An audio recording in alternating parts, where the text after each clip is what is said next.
Good morning. അപ്പോൾ ഇന്ന് നമ്മുടെ വെയിറ്റ് ലോസ് ചലഞ്ചിൻ്റെ 10ാമത്തെ ദിവസമാണ് അല്ലേ. അപ്പോൾ ഇന്ന് ഞാൻ എന്തായാലും ഒന്ന് വെയിറ്റ് നോക്കണം എന്ന് വിചാരിച്ചിട്ടുണ്ട്. അപ്പോൾ നമുക്ക് നോക്കണമല്ലോ, അറിയണമല്ലോ. അപ്പോൾ 10 ദിവസമായിട്ട് നമ്മൾ എത്ര വെയിറ്റ് കുറഞ്ഞെന്ന് നോക്കാം. അപ്പോൾ ഞാൻ ഇന്ന് മക്കൾക്കൊക്കെ നല്ല ബിസിയാണ് കേട്ടോ. ആരുമില്ല ഇവിടെ. അവരെ നീനുട്ടിയാണെ നേരത്തെ എന്നിട്ട് അവൾക്കും ക്ലാസ് ഉണ്ട്, അവൾ പോയി. ഇപ്പോൾ സമയം ഏകദേശം 7 കഴിഞ്ഞ് 7:40 അപ്പോൾ ആരും വീഡിയോ എടുത്ത് തരാനില്ല. അത് വിചാരിച്ച് നമുക്ക് എടുക്കാതിരിക്കാൻ പറ്റില്ലല്ലോ, നമ്മളെടുക്കാം, നമുക്ക് ഒറ്റയ്ക്ക് എടുക്കാമെന്ന് കരുതുന്നുണ്ട്. അപ്പോൾ ഞാൻ ആദ്യം ഫോൺ പിടിച്ചിട്ടൊന്ന് വെയിറ്റ് നോക്കിയാൽ ചിലപ്പോൾ എനിക്ക് തോന്നുന്നു കുറച്ച് കൂടുതലായിരിക്കും. നമ്മൾ എന്തായാലും ഫോണിൻ്റെ വെയിറ്റ് ഉണ്ടാവുമല്ലോ. അപ്പോൾ ഫോണ് പിടിച്ചിട്ടും നോക്കാം, നമുക്ക് ഫോൺ പിടിക്കാതെയും നോക്കാം. 2 രീതിയിൽ നമുക്ക് വെയിറ്റ് നോക്കാം കേട്ടോ. അപ്പോൾ ഞാൻ ആദ്യം ഒന്ന് ജസ്റ്റ് നമ്മുടെ വെയിറ്റ് മെഷീനൊന്ന് ഞാൻ കാണിച്ചു തരാം. അവിടെ ഉണ്ട്, ഞാൻ അതിലേക്ക് ജസ്റ്റ് ഒന്ന് കയറുന്നുണ്ട്.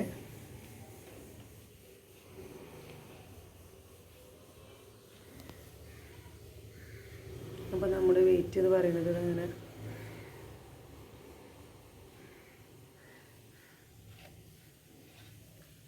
നമ്മുടെ വെയിറ്റ് കാണിക്കുന്നത് 105.65 അല്ലേ.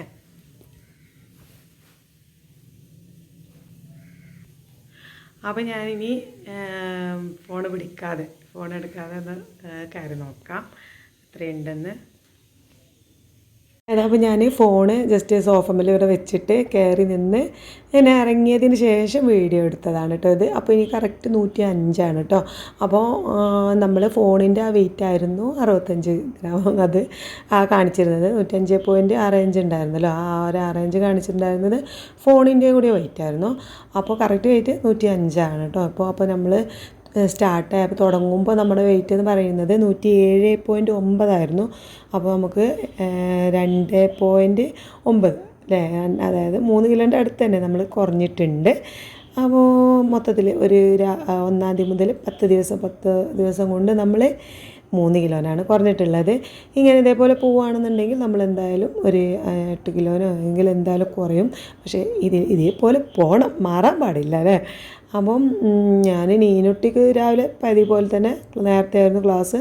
അപ്പോൾ അവൾ തിരക്കിട്ട് മാറ്റുന്നതിന് റെഡി ആവുന്നതുകൊണ്ട് ഞാൻ അവളോട് വെയിറ്റ് നോക്കാൻ പറഞ്ഞില്ല കേട്ടോ. അപ്പം ഓർമ്മാക്കിയില്ല, ഞാൻ പറഞ്ഞാൽ അവൾ എടുത്തു തരുമായിരുന്നു. പക്ഷേ നല്ല തിരക്കായിരുന്നു. എന്നും രാവിലെ വരാൻ രാത്രി ഏകദേശം ഒരു 7 മണിയൊക്കെ ആവുന്നുണ്ട് വരാൻ. അതുകൊണ്ട് തന്നെ അവൾക്ക് നല്ല ക്ഷീണമുണ്ട്, യാത്ര ചെയ്ത് കോഴിക്കോട് പോയി വരികയല്ലേ. അപ്പോൾ അവൾ വന്ന് കിടന്നുറങ്ങാൻ വന്നിട്ട് കുളിക്കണം, എന്നിട്ട് വേണം കിടക്കാൻ. അപ്പോൾ കിടക്കാനാവുമ്പോഴേക്കും ഒരു 10 മണിയൊക്കെ ആകുമ്പോൾ അപ്പോൾ രാവിലെ വീണ്ടും എഴുന്നേൽക്കണം, നേരത്തെ എഴുന്നേൽക്കണം. അപ്പോൾ അങ്ങനെയൊക്കെ ആയതുകൊണ്ട് ഞാൻ വല്ലാതെ അവിടെ പിന്നാലെ നടന്നില്ല കേട്ടോ. പിന്നെ അവൾ പോയതിന് ശേഷം ഇതുമ്മൂനെ പറഞ്ഞു. ഇതുമ്മു പിന്നെ മദ്രസയ്ക്ക് പോകാൻ 7 മണിക്ക് ക്ലാസ് സ്റ്റാർട്ട് ചെയ്യുക. പക്ഷേ അവൾ എഴുന്നേൽക്കണ 6:45. അപ്പോൾ അവളെ കൊണ്ട് ഇപ്പോൾ വീഡിയോ എടുപ്പിക്കാനൊന്നും എനിക്ക് ടൈം കിട്ടില്ല, സമയം അവളോട് പറയാനേ പറ്റില്ല. ആ ഉറക്കത്തിൽ എഴുന്നേറ്റ് ഇങ്ങനെ ഒരു നടത്തും, പല്ലേക്കലൊക്കെയാണ്. അതിൻ്റെ ഇടയിൽ കൂടെ എൻ്റെ വീഡിയോ എടുത്ത് തരാനൊന്നും പറഞ്ഞാൽ അവൾക്ക് നേരം ഉണ്ടാവില്ല കേട്ടോ. അപ്പോൾ ഞാൻ കരുതി ഞാൻ തന്നെ എടുക്കാമെന്ന് അങ്ങനെ എടുത്തതാണ്. ഇപ്പോൾ എന്തായാലും ചെറിയൊരു സന്തോഷമുണ്ട്. നമ്മളൊരു 10 ദിവസം മെനക്കെട്ടതിൻ്റെ ഒരു കാര്യമുണ്ട് അല്ലേ. 3 കിലോ കുറഞ്ഞിട്ടുണ്ട്. അപ്പോൾ ഇന്ന് നമ്മുടെ കൂടെ വെയിറ്റ് ലോസ് ചെയ്യുന്നവരുണ്ടെങ്കിൽ വെയിറ്റൊക്കെ ഒന്ന് അപ്ഡേറ്റ് ആക്കിയാൽ നമുക്ക് എല്ലാവർക്കും നോക്കാമല്ലോ, ഒരേപോലെ മുന്നോട്ട് പോകാമല്ലോ. അപ്പോൾ മാറ്റമുണ്ടോ എന്തെങ്കിലുമൊക്കെ ഉണ്ടെങ്കിൽ കമൻറ്റായിട്ട് പറയണം കേട്ടോ, വെയിറ്റിൻ്റെ കാര്യത്തിൽ മാറ്റമുണ്ടോ എന്നൊക്കെ. പിന്നെ ഞാൻ കഴിക്കുന്നതിലും എന്തെങ്കിലുമൊക്കെ തെറ്റോ കാര്യങ്ങളൊക്കെ ഉണ്ടെന്നുണ്ടെങ്കിൽ എനിക്ക് ഇങ്ങോട്ട് പറഞ്ഞു തരാം. നമുക്ക് അറിയാത്തത് എനിക്കും ഫുള്ളായിട്ട് അറിയില്ല. ഞാൻ ആദ്യം ആ ഒരു കീറ്റോ ഡയറ്റ് ചെയ്ത ഒരു എക്സ്പീരിയൻസിൽ ചെയ്യാണ്. അപ്പോൾ എന്നാലും ചെറിയ ചെറിയ പിഴവുകളൊക്കെ ഉണ്ടാവില്ല. അപ്പോൾ ആരെങ്കിലും അതിലും കൂടുതൽ അറിയുന്നവരുണ്ടെങ്കിൽ എനിക്ക് കമൻറ്റായിട്ട് പറഞ്ഞു തരുമെന്ന് വിചാരിക്കുന്നു. അപ്പോൾ പിന്നെ എല്ലാവരും പോയി ഞാൻ നേരെ പിന്നെ എന്താ പറയുക, മുറ്റടിച്ച് വരാനും കാര്യത്തിനൊക്കെ ആയിട്ട് ഇറങ്ങി. നമ്മുടെ പതിവ് പോലെ നമ്മുടെ ഡ്യൂട്ടീസിലൊക്കെ ഇറങ്ങി. അപ്പോൾ 2-3 ദിവസമായി മുറ്റത്തേക്ക് ഇറങ്ങിയിട്ട്. അപ്പോൾ ഐറൂസ് ഇല്ല കേട്ടോ ഇന്നലെ രാത്രി പെട്ടെന്ന് ഹസ്ബൻഡ് വന്ന് കൊണ്ടുപോയതാണ്. അതുകൊണ്ടാണ് ഇപ്പോൾ എനിക്ക് മുറ്റത്തേക്കൊക്കെ ഒന്ന് ഇറങ്ങി ഈ ഒരു കുറച്ച് വീഡിയോ എടുക്കാനൊക്കെ പറ്റിയത്. അല്ലെങ്കിൽ കിട്ടുന്ന ഗ്യാപ്പിൽ പോയി മുറ്റൊക്കെ തൂത്ത് പോരലാണ് കേട്ടോ. അപ്പോൾ വീഡിയോ എടുക്കാനൊന്നും ചിലപ്പോൾ സമയം കിട്ടില്ല. അപ്പോൾ അവന് എഴുന്നേറ്റാൽ പിന്നെ എൻ്റെ ഒക്കത്തുണ്ടാവും. അതുകൊണ്ട് ഞാൻ അങ്ങനെ ഈ ഒരു മുറ്റത്തേക്ക് ഇറങ്ങണ നേരമൊന്നും വീഡിയോ എടുക്കാൻ എനിക്ക് പറ്റാറില്ല. അപ്പോൾ മുറ്റൊക്കെ തൂത്ത് വന്ന് അകത്തേക്ക് വന്ന് ഞാൻ ബ്രേക്ക്ഫാസ്റ്റ് ഉണ്ടാക്കുന്നതിനൊപ്പം തന്നെ ചോറും അടുപ്പത്ത് വെച്ചിട്ട് എനിക്ക് കുറച്ചും കൂടി തയ്ക്കാനും കാര്യങ്ങളൊക്കെ ഉണ്ട്. അപ്പോൾ അതുകൊണ്ട് തന്നെ ഞാൻ വേഗം വേഗം ചെയ്യാണ്. അപ്പോൾ മോളും അവരൊക്കെ വരുന്നതിന് മുമ്പ് കുറച്ചും കൂടി നമ്മുടെ പണികളൊക്കെ തീർത്താലേ ഐറോസ് വരുമ്പോക്കിന് കുറച്ച് തിരക്കുകളൊക്കെ തീർത്ത് കഴിഞ്ഞാൽ നമുക്ക് പിന്നെ അവനെ നോക്കിയിരിക്കാമല്ലോ. അതുകൊണ്ട് ഞാൻ ഒരടുപ്പത്ത് ചെറുപയർ കറിയാണ്, പുട്ട് ചെറുപയർ കറിയാണ് ഞാൻ ബ്രേക്ക്ഫാസ്റ്റ് ഉണ്ടാക്കിയിട്ടുള്ളത്. അതിന് അപ്പുറത്ത് ഞാൻ ചോറും വെക്കുന്നുണ്ട്. ഇതുമ്പോൾ മദ്രസൊക്കെ വിട്ടെന്ന് പിന്നെ സ്കൂളിലേക്ക് പോകാനുള്ള തിരക്കിലാണ്. അപ്പോൾ അവൾ പുട്ടും അവൾക്കുള്ള ബ്രേക്ക്ഫാസ്റ്റ് കൊടുത്തു. അപ്പോൾ ഇന്ന് ആരുമില്ല, മോളും ഇല്ല, നീനൂട്ടി പിന്നെ ചായ കുടിക്കാനുണ്ടാവില്ല. ഇതുമ്പോൾ ഞാനും ഹസ്ബൻഡും മാത്രമേ ഉള്ളൂ കേട്ടോ. അപ്പോൾ ഞാൻ 2 കുറ്റി പുട്ടാണ് ഇന്ന് ചുട്ടത്. കാരണം ഇതുമോന് സ്കൂളിലേക്ക് കൊണ്ടുപോകാനും പുട്ടാണ്, വീട്ടിൽ നിന്ന് കഴിക്കാനും പുട്ടാണ്. അപ്പോൾ അതുകൊണ്ടാണ് 2 കുറ്റി, അല്ലെങ്കിൽ 1.5 കുറ്റിയുടെ ആവശ്യമുള്ളൂ. കാരണം ആരുമില്ല, ഞാനാണ് അരി ഭക്ഷണം പറ്റി ഒഴിവാക്കിയല്ലോ. നമ്മൾ അരി ഭക്ഷണം കഴിക്കില്ലല്ലോ, അതുകൊണ്ട് നമുക്ക് അങ്ങനെ വേണ്ടല്ലോ. അപ്പോൾ ഇതൊക്കെയാണ് എൻ്റെ രാവിലത്തെ വിശേഷങ്ങൾ. അപ്പോൾ ഞാൻ രാവിലെ കഴിച്ചിട്ടുണ്ടായിരുന്നത് മുട്ട തന്നെയാണ്. ബട്ടർ കോഫി ഇന്നും കൂടി ഞാൻ കുടിച്ചിട്ടില്ല കേട്ടോ. തൊണ്ട ശരിയായിട്ടില്ല. സൗണ്ട് കേൾക്കുമ്പോൾ നിങ്ങൾക്ക് മനസ്സിലാവുന്നുണ്ടാവും. പിന്നെ ശരിയായി വരുന്നേ ഉള്ളൂ. അപ്പോൾ ഞാൻ കരുതി ഇന്നും കൂടി നാളെ മുതൽ ബട്ടർ കോഫിയും കൂടി സ്റ്റാർട്ട് ചെയ്യണം. അപ്പോൾ നമ്മൾ ഇന്നലെ നിർത്തി വെച്ച നമ്മുടെ കീറ്റോ ഡയറ്റിൻ്റെ ബാക്കി കാര്യങ്ങളൊക്കെ ഒന്ന് ഇതിൽ പറയാമെന്ന് കരുതി. അപ്പോൾ നമ്മൾ ബ്രേക്ക്ഫാസ്റ്റിൻ്റെ കാര്യം വരെയായിരുന്നു തോന്നുന്നു ഇന്നലെ പറഞ്ഞിട്ടുണ്ടായിരുന്നത്. പിന്നെ നമ്മൾ ഈ ഡയറ്റ് ആയാലും ഏത് ഡയറ്റ് ആയാലും നമ്മൾ വെള്ളം നല്ലോണം കുടിക്കണം. നമ്മൾ സാധാരണ നമ്മൾ വെയ്റ്റിനനുസരിച്ചാണല്ലോ വെള്ളം കുടിക്കുക. അപ്പോൾ നമ്മൾ അങ്ങനെ ഞാൻ കേട്ടിട്ടുള്ളത് 25 കിലോന് 1 ലിറ്റർ വെള്ളം എന്നുള്ള രീതിയിലാണ്. അപ്പോൾ നമ്മളിപ്പോൾ ഞാൻ 100 കിലോനൊക്കെ ഉള്ളതുകൊണ്ട് എന്തായാലും 4 ലിറ്റർ വെള്ളം എന്തായാലും കുടിക്കണം. അപ്പോൾ കീറ്റോ ചെയ്യുന്നവരാണെങ്കിൽ എന്ത് ചെയ്യണം, അതിലേറെ കുടിക്കണം. കാരണം നമുക്ക് ചോറിൽ നിന്നും നമ്മൾ അരി ഭക്ഷണത്തിൽ നിന്ന് ഉരുളക്കിഴങ്ങ് അങ്ങനെയൊക്കെ ഉള്ളതിന് നമുക്ക് കൂടുതൽ നമ്മൾ വെള്ളം നമുക്ക് ശരീരത്തേക്ക് കിട്ടുന്നുണ്ട്.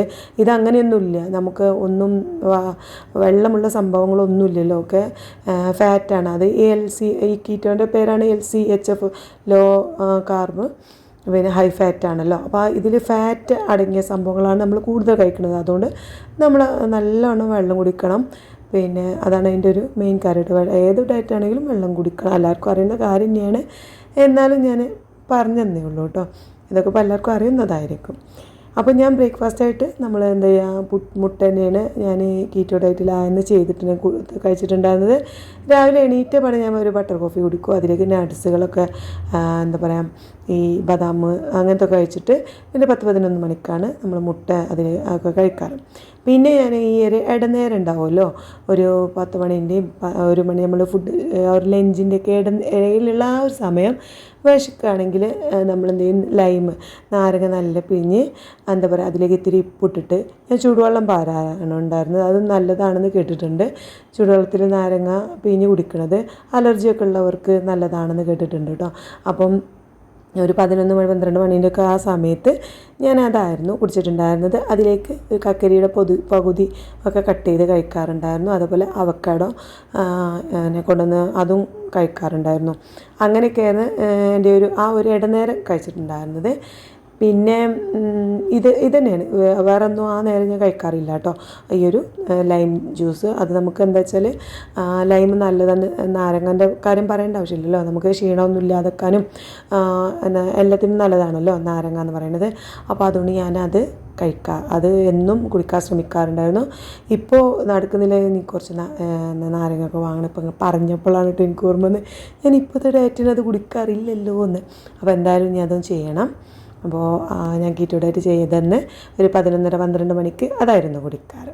പിന്നെ ഞാൻ ഉച്ചയ്ക്ക് ലഞ്ചിനായിട്ട് കഴിക്കാറ് എനിക്കിഷ്ടം എന്താ പറയുക, തോരന് ക്യാബേജ് കഴിക്കും, അതേപോലെ വഴുതനങ്ങ, നമുക്ക് എങ്ങനെ വേണേലും കഴിക്കാം കേട്ടോ. അതായത് നമുക്ക് വഴുതനങ്ങയൊക്കെ പൊരിച്ച് കഴിക്കാം. അതാണ് ഈ ഒരു ഡയറ്റിൻ്റെ ഒരു പ്രത്യേകത. നമ്മൾ വറുത്തത് കഴിക്കണ്ട, അല്ലെങ്കിൽ നമുക്ക് കറി മാത്രമേ കഴിക്കാൻ പാടുള്ളൂ അങ്ങനെയൊക്കെ പറയുമല്ലോ. അങ്ങനെ ഒരു സംഭവമേ ഇല്ല. ഇപ്പോൾ ഇനി ബീഫാണെങ്കിലും ചിക്കനാണെങ്കിലും എന്താണെങ്കിലും നമുക്ക് വറുക്കാം. അതുപോലെ ഈ വഴുതനങ്ങ അങ്ങനെയുള്ള സംഭവങ്ങളൊക്കെ നമുക്ക് പൊരിച്ച് കഴിക്കാം. പക്ഷേ നല്ല പ്യൂർ വെളിച്ചെണ്ണയിൽ വേണം, അല്ലാതെ ഓയിലൊന്നും ഉപയോഗിക്കാൻ പറ്റില്ല. വെളിച്ചെണ്ണ, ബട്ടർ, ചീസ് ഇങ്ങനെയൊക്കെയുള്ള ഫാറ്റ് അടങ്ങിയ സംഭവങ്ങളാണ് ഇതിൽ നമ്മൾ കൂടുതലും ഉപയോഗിക്കുന്നത്. എനിക്ക് കൂടുതൽ ഇഷ്ടമുള്ള സംഭവം എന്ന് പറയുന്നത് ഈ കോളിഫ്ലവർ വറുത്തതായിരുന്നു കേട്ടോ. അത് ഞാൻ അങ്ങനെ നല്ലോണം കഴിക്കാമായിരുന്നു. അത് വാങ്ങിയിട്ട് നമ്മൾ എന്താ പറയുക മസാലയൊക്കെ പുരട്ടി ഫ്രിഡ്ജിൽ വെക്കും. അപ്പോൾ നമുക്ക് വിശക്കണ നേരം വറുത്തെടുത്ത് കഴിക്കുമ്പോൾ അത് അപ്പോൾ കഴിയുമല്ലോ. അപ്പോൾ ഇതിൻ്റെ നമ്മൾ ഈടായിട്ട് ചെയ്യുമ്പോൾ എന്താ വെച്ചാൽ നമുക്ക് എപ്പോഴും റെഡി ആയി നിൽക്കണം നമ്മൾ ഫുഡ് എപ്പോഴും അവിടെ അങ്ങനെ വീട്ടിലുണ്ടാവണം. ഇല്ലയെന്നുണ്ടെങ്കിൽ നമുക്ക് വിശക്കുമ്പോൾ എന്താ എടുത്ത് കഴിക്കേണ്ടതെന്നുള്ള ഒരു കൺഫ്യൂഷൻ എപ്പോഴും എനിക്ക് ഫസ്റ്റിൽ തുടങ്ങുമ്പോഴൊക്കെ എനിക്ക് അതായിരുന്നു കേട്ടോ. രാവിലെ എഴുന്നേൽക്കുമ്പോൾ വിശക്കുമ്പോൾ എന്താ പിന്നെ കഴിക്കുക എന്നൊക്കെ ഉള്ള ഒരു ചിന്ത വരും. അപ്പോൾ പിന്നെ ഞാനൊരു 2-3 ദിവസം കഴിഞ്ഞപ്പോൾ എനിക്ക് മനസ്സിലായി ഇതാദ്യമേ നമുക്ക് റെഡിയാക്കി വെക്കണമെന്ന്. നമ്മളിപ്പോൾ വീട്ടിലുണ്ടാക്കുക രാവിലെ വെള്ളപ്പം, പത്തിരി അങ്ങനെയുള്ള സംഭവങ്ങളായിരിക്കും. അപ്പോൾ നമുക്കതൊന്നും കഴിക്കാനും പറ്റത്തില്ല. അപ്പോൾ വെച്ചിട്ട് നമ്മൾ എന്താ ചെയ്യുക, വിശക്കണവും ഉണ്ടാവും, ആ നേരം വെച്ച് ഒന്നും ചെയ്യാനും പറ്റത്തില്ല. അപ്പോൾ ഞാനത് പിന്നെ 2-3 ദിവസം കഴിഞ്ഞപ്പോൾ എന്ത് ചെയ്തു, കുറച്ച് വെജിറ്റബിൾ വാങ്ങും. ഇങ്ങനെ മത്തൻ എനിക്ക് ഭയങ്കര ഇഷ്ടമായിരുന്നു. മത്തനും ഉപ്പേരിയായിട്ട് ഉണ്ടാക്കും, ക്യാബേജ് ഇതൊക്കെ ഉണ്ടാക്കി. ഈ കോളിഫ്ലവർ ആകുമ്പോൾ നമ്മൾ കായം പരട്ടിയിട്ട് മസാലയൊക്കെ പരട്ടിയിട്ട് ഫ്രിഡ്ജിൽ വെക്കും. അപ്പോൾ ആവശ്യത്തിന് വറുത്ത് കഴിക്കും. അതേപോലെ പച്ചക്കറികളൊക്കെ നുറുക്കി ചിലത് വേവിച്ച് വെക്കും, ഉപ്പേരിയായിട്ട് വേവിച്ച് വെക്കും. അതിൽ വിശക്കുമ്പോൾ അത് പെട്ടെന്ന് ചൂടാക്കി കഴിക്കും. അല്ലാതെ പറ്റില്ല, കാരണം എല്ലാവരും കഴിക്കുമ്പോൾ നമുക്ക് മാത്രം പിന്നെ ആ നേരം വെച്ച് ഉണ്ടാക്കാനോ ഒന്നും നമുക്ക് ബുദ്ധിമുട്ടാണ്. പിന്നെ ഞാൻ എന്താ പറയുക ബീഫൊക്കെ ഇതേപോലെ 1 കിലോനും 2 കിലോനൊക്കെ വാങ്ങിയിട്ട് നല്ലോണം വെച്ച് വേവിച്ച് ഉണ്ടാക്കി കുക്കറിലൊക്കെ വേവിച്ചിട്ട് പാത്രത്തിലാക്കി ഇതേ ചൂടാറിയിട്ട് ഫ്രിഡ്ജിലേക്ക് വെക്കും. എന്നിട്ട് നമുക്ക് ആവശ്യം വിശക്കുമ്പോഴൊക്കെ അതെടുത്ത് നല്ല ചൂടാക്കി കുരുമുളക് പൊടിയൊക്കെ ഇട്ട് കഴിക്കൂട്ടോ. അതിലേക്ക് ഞാൻ ഈ ബീഫൊക്കെ നമുക്ക് അങ്ങനെ വെറുതെ കഴിക്കാൻ കഴിയില്ലല്ലോ, കാരണം നമുക്ക് ചോറ് ഒന്നും കഴിക്കാൻ പറ്റില്ലല്ലോ. ബീഫൊക്കെ ഉണ്ടാകുമ്പോൾ നമുക്ക് ചോറ് വെച്ച് കഴിക്കാനൊക്കെ ആയിരിക്കും ഇഷ്ടം. പക്ഷേ അതൊന്നും ഇല്ലാത്തതുകൊണ്ട് ആ ഒരു ബീഫ് മാത്രം കഴിക്കുമ്പോൾ ഞാനതിലേക്ക് തൈരൊക്കെ ആഡ് ചെയ്ത് കുഴച്ചിട്ടാണ് അങ്ങനെയൊക്കെ ആയിരുന്നു കഴിച്ചിട്ടുണ്ടായിരുന്നത് കേട്ടോ. അപ്പോൾ ഇങ്ങനെയൊക്കെയായിരുന്നു എൻ്റെ കീറ്റോയിലായപ്പോഴുള്ള ഉച്ചക്കുള്ള പരിപാടികളൊക്കെ, ഉച്ചക്കുള്ള ഫുഡൊക്കെ കേട്ടോ. അപ്പോൾ ഇന്ന് ഞാൻ കഴിച്ചിട്ടുണ്ടായിരുന്നത് ഇത് സ്ക്രീനിൽ കാണുന്ന പോലെ ഈ ഒരു ഓട്സ് ആയിരുന്നു. അപ്പോൾ എനിക്കിന്ന് ഉച്ചയ്ക്ക് അപ്പോൾ ഒരു എന്താ പറയുക മധുരത്തിന് ഭയങ്കര കൊതി കേട്ടോ. എന്താ അറിയില്ല, ചെറുതായിട്ടെങ്കിലും ഒരു മധുരം കഴിക്കാൻ രാവിലെ ഈ 2 മുട്ടയും കഴിച്ച് എന്താ പറയുക നമുക്ക് വെള്ളം മാത്രം കുടിച്ച് ഒരു വായിക്കൊന്നും ഒരു സുഖമില്ലായിരുന്നു. അപ്പോൾ ഒരു ചെറുതായിട്ട് എന്തെങ്കിലും മധുരം കഴിക്കാനൊക്കെ ഒരു കൊതി തോന്നി. അപ്പോൾ ഞാൻ കരുതി ഫ്രിഡ്ജിൽ ഇങ്ങനെ ഒരു ഉറുമാമ്പഴം കണ്ടിട്ടുണ്ടായിരുന്നു. അപ്പോൾ അതിട്ടിട്ട് വേറെ മധുരമൊന്നും ആഡ് ചെയ്യാതെ 3 സ്പൂൺ വെറും 3 സ്പൂൺ ഓട്സ് ഞാൻ ഇട്ടിട്ടുള്ളൂ. പിന്നെ ബദാം, വാൾനട്ട് ഇതൊക്കെ കുറച്ച് ഇട്ടിട്ട് പിന്നെ എന്താ പറയുക അതൊക്കെ ഇട്ടിട്ടാണ് ഞാനിന്ന് ഉച്ചയ്ക്ക് കഴിച്ചിട്ടുണ്ടായിരുന്നത് കേട്ടോ. അതിക്ക് കുറച്ച് ഉപ്പും ഈ ഒരു ഉറുമാമ്പഴം ഇട്ടു. അപ്പോൾ ഓട്സ് കഴിച്ചപ്പോൾ ചെറുതായിട്ടൊരു സമാധാനമൊക്കെ കിട്ടി കേട്ടോ. ഒരു ചെറുതായിട്ടൊരു മധുരം നമ്മൾ ആ ഉറുമാമ്പഴത്തിൻ്റെ ഒരു മധുരമൊക്കെ കിട്ടിയപ്പം ഒന്നൊരു സമാധാനമൊക്കെ കിട്ടി. അപ്പോൾ ഇതാണ് നമ്മൾ ഉച്ചയ്ക്ക് കഴിച്ചിട്ടുണ്ടായിരുന്നത്. അപ്പം പിന്നെയുള്ളത് നമ്മുടെ ഒരു വൈകുന്നേരം അല്ലേ, ഈവനിങ് ആ ഒരു ചായ ടൈം ഉണ്ടല്ലോ, ആ സമയത്ത് ഞാൻ കീറ്റോയിലായ ആ ഒരു ടൈമിലൊക്കെ കട്ടൻ കാപ്പിയോ അല്ലെങ്കിൽ കട്ടൻ ചായയോ, അധികം കട്ടൻ കാപ്പിയോ ആയിരിക്കും കേട്ടോ. കാരണം കട്ടൻ ചായ എനിക്ക് തീരെ മധുരമില്ലാതെ കുടിക്കാൻ ഭയങ്കര ബുദ്ധിമുട്ടാണ്. അപ്പോൾ കട്ടൻ കാപ്പി ആകുമ്പോൾ അത് വലിയ പ്രശ്നം ഉണ്ടായിരുന്നില്ല. അപ്പോൾ ഞാൻ അങ്ങനെ കട്ടൻ കാപ്പിയായിരുന്നു കുടിച്ചിട്ടുണ്ടായിരുന്നത്. അതിലേക്ക് ഇതേപോലെ തന്നെ നമുക്ക് നട്ട്സുകൾ എടുക്കാം കേട്ടോ വൈകുന്നേരം. പിന്നെ അപ്പോൾ ഞാൻ നട്ട്സ് ബദാമോ അങ്ങനെ എന്തെങ്കിലും എടുക്കും. പിന്നെ നമ്മുടെ സാധാ കടലയില്ലേ അതും കഴിക്കാം കേട്ടോ. അത് കുറച്ച് കഴിക്കാൻ പാടുള്ളൂ, കാരണം അതിൽ ഗ്ലൂക്കോസ് കണ്ടൻറ്റ് കുറച്ച് കൂടുതലായതുകൊണ്ട് അതങ്ങനെ ഒരുപാട് കഴിക്കാൻ പറ്റില്ല, കുറച്ച് കഴിക്കാം. അപ്പോൾ ഈ ഒരു കടല നട്ട്സുകളൊക്കെ ഇങ്ങനെ ഇടയ്ക്ക് ചവച്ചുകൊണ്ടാണ് എൻ്റെ ആ ഒരു എന്താ പറയുക നമുക്കിങ്ങനെ ഫുഡ് കഴിക്കാനുള്ള ഒരു ഇതുണ്ടാവില്ല, അത് ഞാൻ ഇടയ്ക്കിടയ്ക്ക് നമുക്കൊരു കഴിക്കാനൊക്കെ തോന്നുമ്പോൾ ഇങ്ങനെയുള്ള നട്ട്സുകളൊക്കെ ആയിരുന്നു ഞാനിങ്ങനെ കഴിച്ചുകൊണ്ടിരുന്നത്. ബദാമൊക്കെ നമ്മൾ കുറച്ച് എണ്ണയിൽ വറുത്തെടുത്താൽ നല്ല ടേസ്റ്റാട്ടോ കഴിക്കാൻ. അങ്ങനെയൊക്കെ പല പല പല പല എന്താ പറയുക ബദാമൊക്കെ എന്തൊക്കെ ചെയ്യാൻ പറ്റും എന്നുള്ള ഗവേഷണങ്ങളൊക്കെ ഞാൻ നടത്തിയിട്ടുണ്ടായിരുന്നു കേട്ടോ. ബദാം പൊടിച്ചിട്ട് മുട്ടയിലൊക്കെ ചേർത്ത് ബദാം എന്താ പറയുക മുട്ടപ്പം പോലെയൊക്കെ ചുട്ട് നമുക്ക് പത്തിരിയൊക്കെ അപ്പമൊക്കെ കഴിക്കാൻ കൊതിയാവില്ലേ, അങ്ങനത്തെ ടൈമിൽ ഞാൻ ബദാം പൊടിച്ചിട്ട് അതിലേക്ക് ആ പൊടിയിലേക്ക് 2 മുട്ടയൊക്കെ ആഡ് ചെയ്ത് ചുട്ട് ഒരു അപ്പമൊക്കെ ചുടുന്ന പോലെയൊക്കെ ചുട്ട് കഴിക്കാറുണ്ടായിരുന്നു. അതൊക്കെ അപ്പോൾ ഇന്ന് വൈകുന്നേരം ഞാനിതാ നല്ലൊരു സ്ട്രോങ് ചായ കുടിച്ചു. അതിലേക്കൊരു മുട്ട പുഴുങ്ങിയതാണ് കേട്ടോ. അപ്പോൾ ഹസ്ബൻഡിന് രാത്രി ഇന്നൊരു മുട്ട പുഴുങ്ങി കൊടുക്കാറുണ്ട്. അപ്പോൾ ഞാൻ ഇന്ന് നട്ട്സുകളൊക്കെ നമ്മൾ ആ ഓട്സിലിട്ട് കഴിച്ചതുകൊണ്ട് തന്നെ വേറൊന്നും എന്താ കഴിക്കുക എന്നുള്ളൊരു കൺഫ്യൂഷനിലായിരുന്നു. അപ്പോൾ ഞാൻ മുട്ട കൂടെ ഹസ്ബൻഡിന് പുഴുങ്ങിയപ്പോൾ എനിക്കും പുഴുങ്ങി വൈകുന്നേരം അത് കഴിച്ചു. രാത്രി പിന്നെ അവരൊക്കെ നല്ല ചൂടുള്ള പുട്ടും ചിക്കൻ കറിയൊക്കെ കഴിക്കുമ്പോൾ നമ്മളിവിടെ കുറച്ച് കക്കരിക്കയും പിന്നെ പൈനാപ്പിൾ ഉള്ളതുകൊണ്ട് സമാധാനമുണ്ട് കേട്ടോ. പിന്നെ രാവിലത്തെ കുറച്ച് ചെറുപയറുണ്ടായിരുന്നു, അതെടുത്തു. പിന്നെ ചിക്കനും എടുത്തു. ഇന്നെന്താ അറിയില്ല, എൻ്റെ തൊണ്ടവേദനക്കൊക്കെ ഒരു സുഖം വന്നപ്പോൾ എനിക്ക് ഭയങ്കര വിശപ്പുണ്ടായിരുന്നു. അപ്പോൾ എന്തായാലും ഞാൻ അരിഭക്ഷണം കഴിക്കാതെ പിടിച്ച് നിന്നിട്ടുണ്ട്. അപ്പോൾ നിങ്ങളൊക്കെ എന്തൊക്കെ കഴിക്കുന്നുണ്ടെന്ന് കമൻറ്റ് ബോക്സിലൊന്ന് അറിയിക്കണം. അതുപോലെ തന്നെ ഞാൻ ഇന്നത്തെ വെയിറ്റ് അതിലിട്ടിട്ടുണ്ടല്ലോ, അതേപോലെ നിങ്ങളും നിങ്ങളുടെ വെയിറ്റൊക്കെ ഒന്ന് അപ്ഡേറ്റ് ചെയ്യുമെന്ന് ഞാൻ പ്രതീക്ഷിക്കുന്നു. പിന്നെ നിങ്ങൾ എന്തൊക്കെ കഴിക്കാറെന്നൊക്കെ പറഞ്ഞാൽ എനിക്കും അതിലെന്തെങ്കിലുമൊക്കെ ഇഷ്ടമുള്ളത് എനിക്കും കഴിക്കാമല്ലോ. അപ്പോൾ അതൊക്കെ കമൻറ്റിൽ പറയണം കേട്ടോ. പിന്നെ വീഡിയോ ഇഷ്ടപ്പെടുകയാണെങ്കിൽ സപ്പോർട്ട് ചെയ്യണം. അതുപോലെ തന്നെ ഇനി നമ്മൾ അടുത്ത വെയിറ്റ് നോക്കുക 15-ാം തീയതി നോക്കാമെന്നാണ് വിചാരിക്കുന്നത്. ഒരു ഗ്യാപ്പ് ഇട്ട് നോക്കുമ്പോൾ നമുക്ക് ആ മാറ്റം മനസ്സിലാവുള്ളൂ, അതുകൊണ്ടാണ് കേട്ടോ. അപ്പോൾ ഇന്ന് ഞാൻ കഴിച്ചതൊക്കെയാണ് ഇത്. നാളത്തെ വിശേഷങ്ങളുമായി നാളെ വരാം. ബൈ.